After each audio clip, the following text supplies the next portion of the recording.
Select the correct statement. In 1609, Captain William Hawkins, a representative of the English East India Company, came to the Jahangir's court. Correct. In 1615, Sir Thomas Roe, an ambassador of King James of England, also came to Jahangir's court.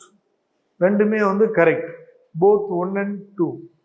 1609 ஆண்டில் ஆங்கிலேய கிழக்கிந்திய கம்பெனியின் பிரதிநிதியாக இவர் வந்து பிரதிநிதி representative ஆறார்.